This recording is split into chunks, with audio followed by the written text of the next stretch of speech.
Hello everyone, this is Dr. Eileen and this is Medicine Walk. And for those of you listening on Blog Talk Radio, this is Healing House Radio. So, today we're going to be talking about the idea that the past is for learning from, not for living in.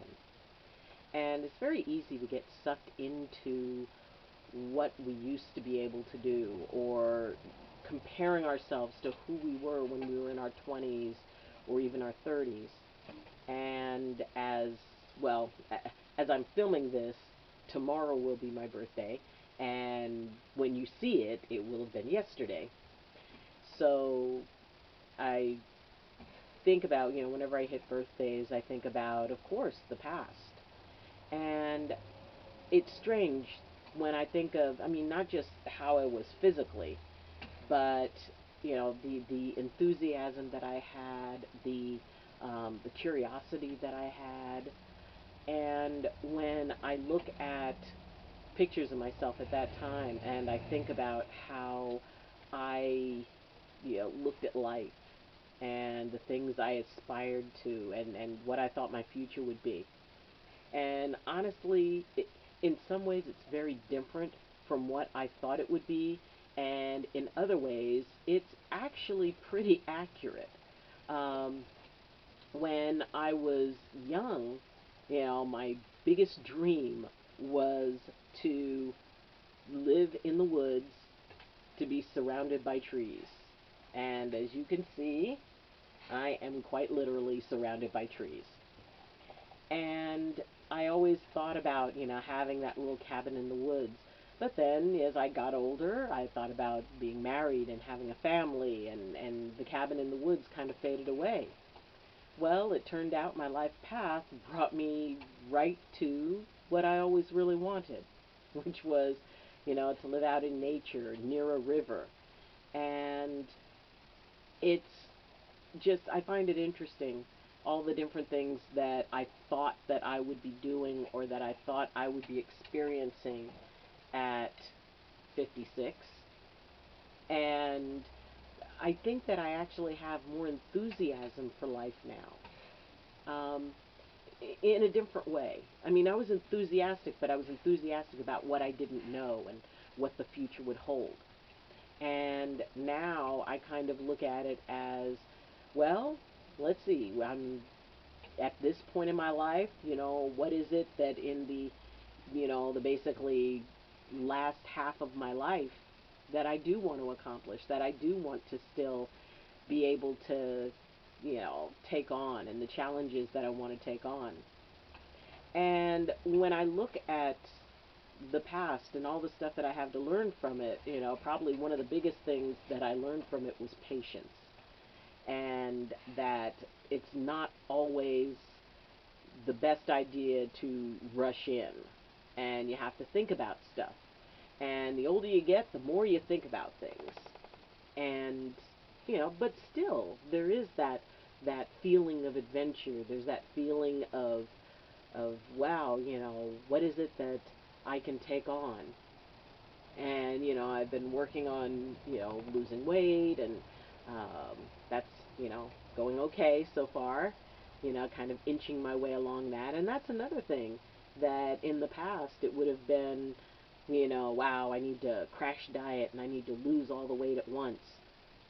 And now, understanding more about the human body, understanding how my body works, I realized that no, I can't, do that, because all it's going to do is rebound on me, and then I'm going to be worse off than I thought, or worse off than I started.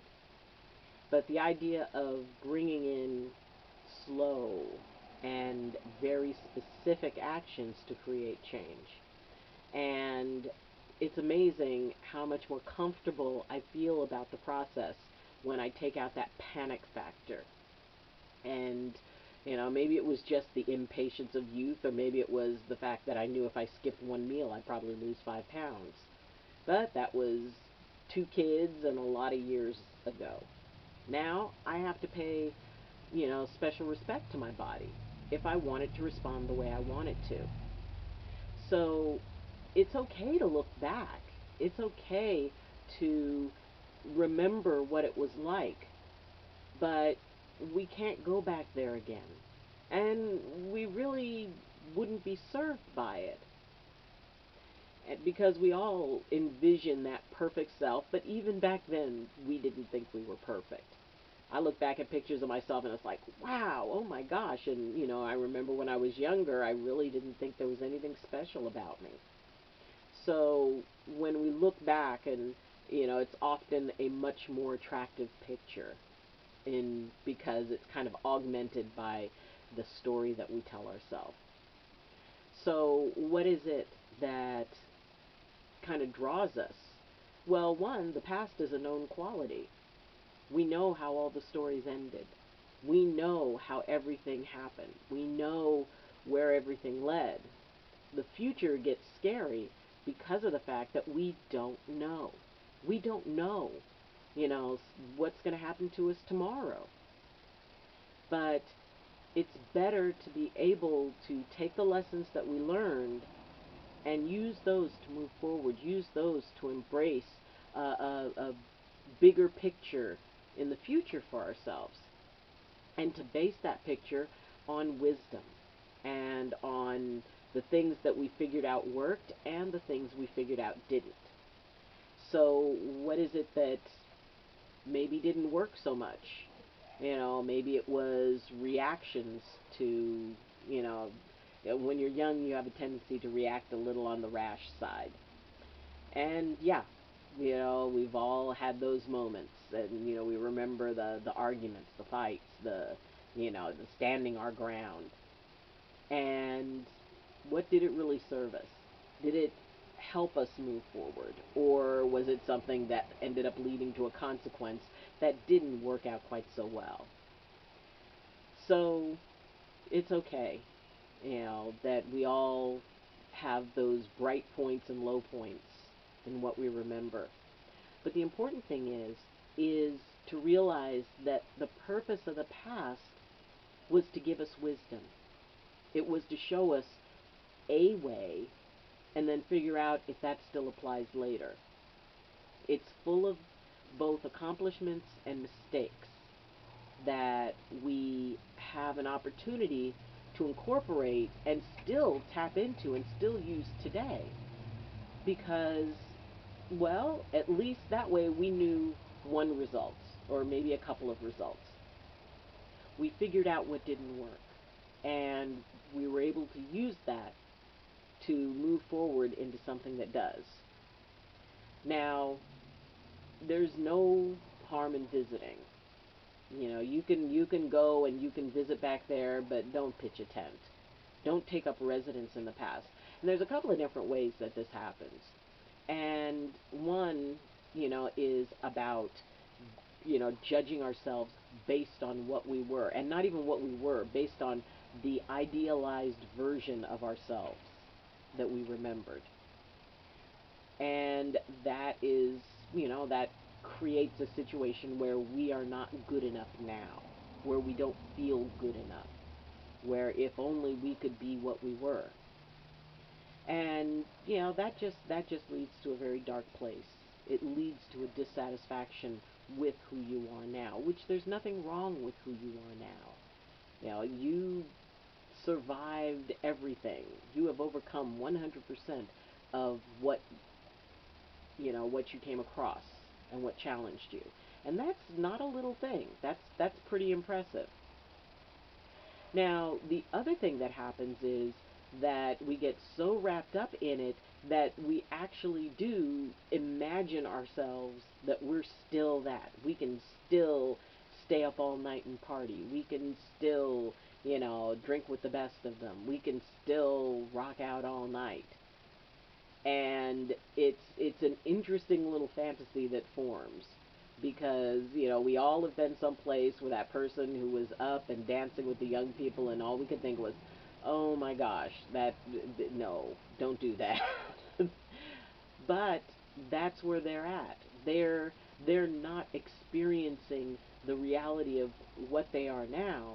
What they're experiencing is the fantasy of being what they were, and they embrace it. And whatever it is that they want to do, whether it's, going out and getting tattooed, or buying a car that is like, one of those speed demon cars, and dressing young, and hanging out with younger people, and it's just a way of re-embracing that moment, of not letting it go. And that's okay. If you want to do that, if you want to, get the current hairstyle, and hold on, Sam, what is it? See, my dog Sam's over here, and what? Oh, you're okay. You're okay. So, what we do sometimes is we take a little vacation, and we take a vacation into being young. We take a vacation into being what we were, just so for a little while we can feel it. And yeah, you may go out and party like it's, 1985 again, or maybe 75 again. And, yeah, we're going to Daytona.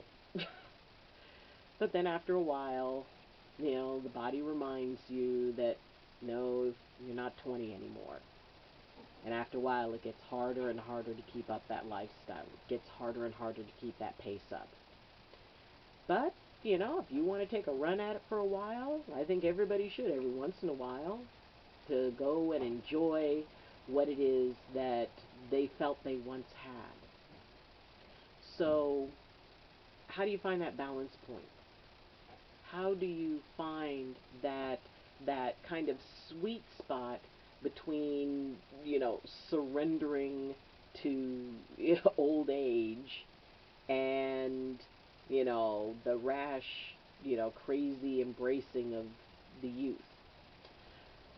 Well, what you do is you figure out what makes you feel good. What do you enjoy? And why are you enjoying it?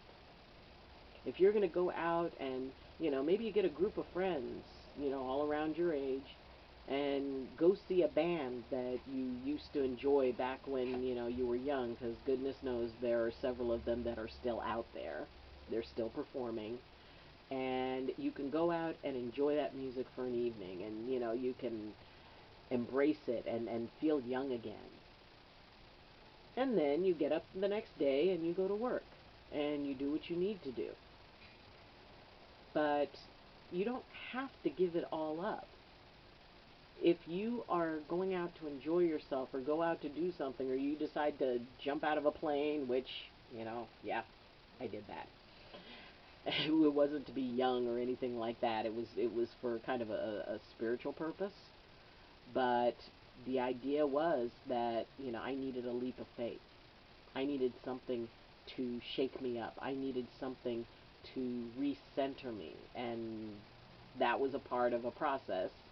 And I'm glad that I did it. I probably won't do it again, but I'm glad that I did it that one time. But, when you think about what you do and how you do it, figure out why. Are you doing it because it pleases you?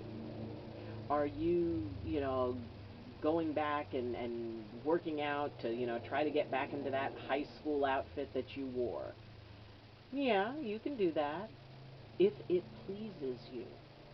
Don't do it because you want to appear something to someone else. And don't do it because you need to do it. You feel that you need to be something other than what you are.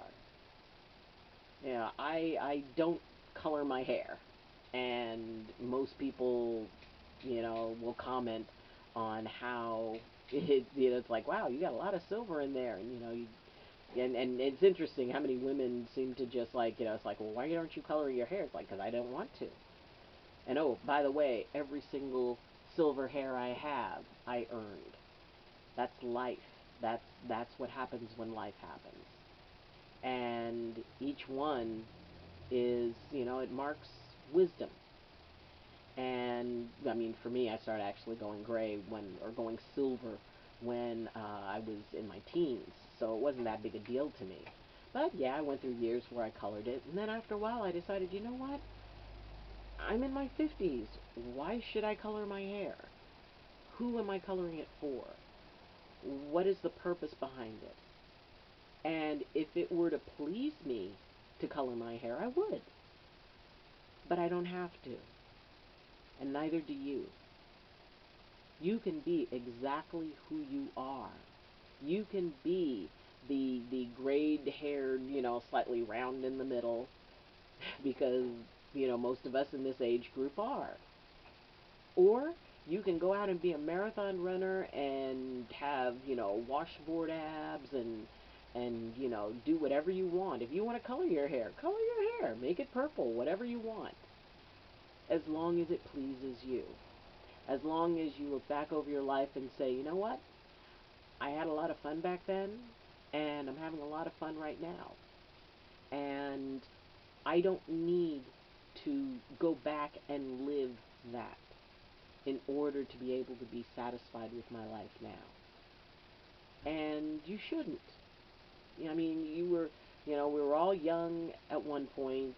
We were all foolish at one point. We were all crazy at one point. We were adventurous. Now it's just a different type of adventurous. Now it's, wow, I'm living out in the woods, alone. And, I am able to enjoy my solitude and the quiet. And I can see myself living this way for the rest of my life.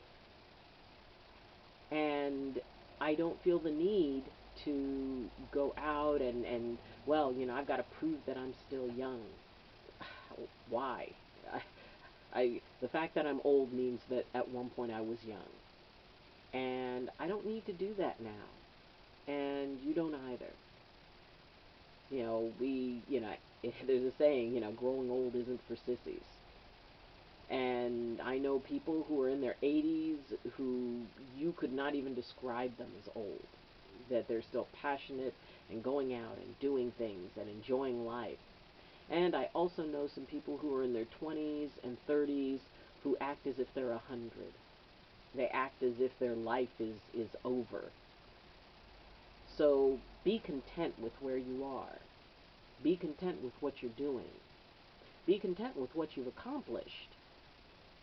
Because it's not about, who gets to end up with the best looking body, or with the biggest house, or with the biggest car, or the fastest car, or whatever.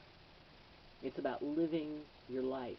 It's about using what you learned to move forward and to have a little bit more wisdom, and not just to have wisdom, but to share it.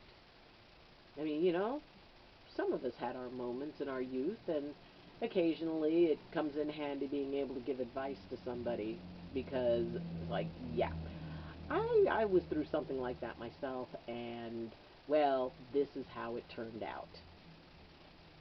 By allowing people to learn through, I won't even say learn from your mistakes, but learn from your life experience, that's a pretty cool thing.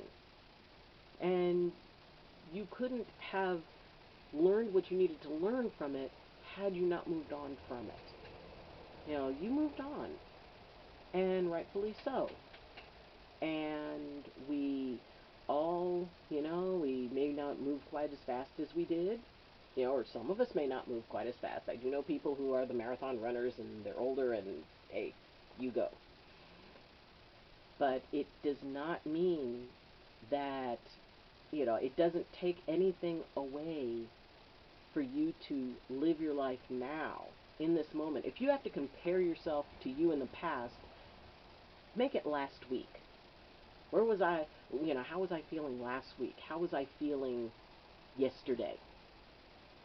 I wouldn't go more than a week back, because it is, it starts getting to where you start comparing. And it's not a fair comparison. You are who you are now because you were smart enough, you were strong enough, and you were lucky enough to survive everything that you went through. That's what being in the moment means, is that we realize that where we are right now is perfect. Where we were back then was perfect for us back then. But we don't have to be what we were then in order to enjoy who we are now. We don't have to, regret that we got older, or bigger, or smaller, or shorter. It is about appreciating and enjoying the now, enjoying the moment. Because who you are is pretty special.